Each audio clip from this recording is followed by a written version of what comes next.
Hello నమస్తే మా అందరికీ. ఈరోజు వీడియో అయితే చాలా అద్భుతంగా ఉంటుంది. ఎవరు మిస్ అవ్వద్దు. వీడియో ఎండ్ వరకు చూడండి మావా. మీ అందరికి నచ్చుతుంది కూడా.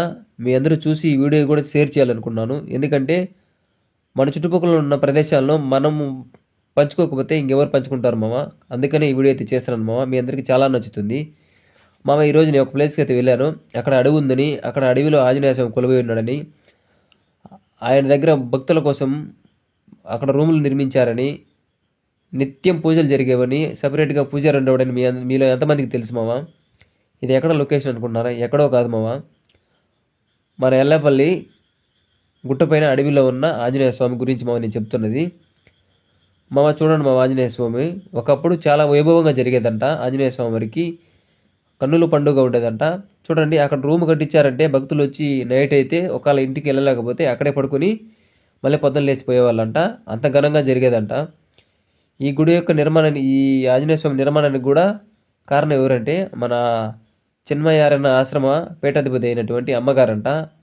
ఆమె ఉన్నప్పుడు పిల్లలతో పాటు డైలీ నడుచుకుంటూ వచ్చేసి స్వామివారికి పూజ చేసి తర్వాత ఇంటికి వెళ్ళిపోయేదంట.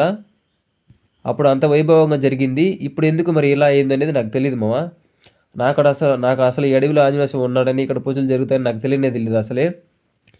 నేను బిక్కాయలు కలేకాయలు ఎక్కడ దొరుకుతాయని వేరే వాళ్ళని అయితే ఫలానా ఎల్లాయిపల్లి అడవిలో దొరుకుతాయంటే, అప్పుడు నేను ఎల్లాయిపల్లి అడవికి వచ్చినప్పుడు బిక్కాయలకు ఒక వీడియో అయితే నేను షేర్ చేశాను మామ. అప్పుడైతే చూశాను స్వామివారిని.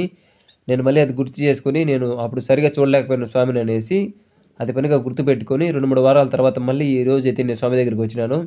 స్వామి నన్ను క్షమించుతండి, అప్పుడు సరిగా నేను చూడలేకపోయినాను, ఈరోజు నీ దగ్గరికి వచ్చినానని చెప్పేసి స్వామివారి దగ్గరికి వచ్చి నేను తీసుకొచ్చిన వస్తువులు కానీ అన్నీ కానీ స్వామికి అలంకరణ చేసి, ఏదో నాకు చేతనంత నాకున్నంతలో నేను వచ్చి స్వామి వారికి అయితే టెంకాయ కొట్టుకొని దండం పెట్టుకుని మనశ్శాంతిగా కూర్చున్నాను స్వామి దగ్గర.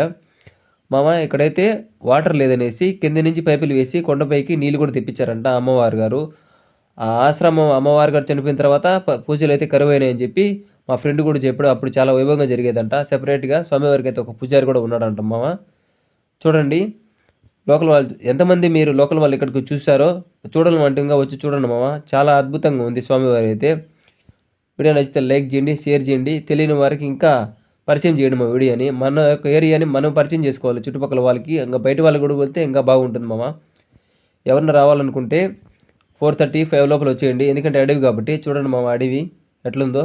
మేమైతే ఆల్రెడీ పైకి పోయే లోపల 5:30, ఇంకా ఇంటికి వచ్చే లోపల 6:30కి స్టార్ట్ అయ్యాము అక్కడ. ఆ అడవిలో ఎట్లా పోతారో కూడా మాకే తెలియదు. అంతా ఆయన ఆంజనేయ స్వామి అయ్యింది ఉండి ఇంటికి క్షేమంగా వచ్చాము. ఒక అద్భుతం అని చెప్పాలి. అసలు దారి ఎట్లా పోతుందో కూడా నాకు తెలియదు మామ. వీడియో నచ్చితే లైక్ చేయండి.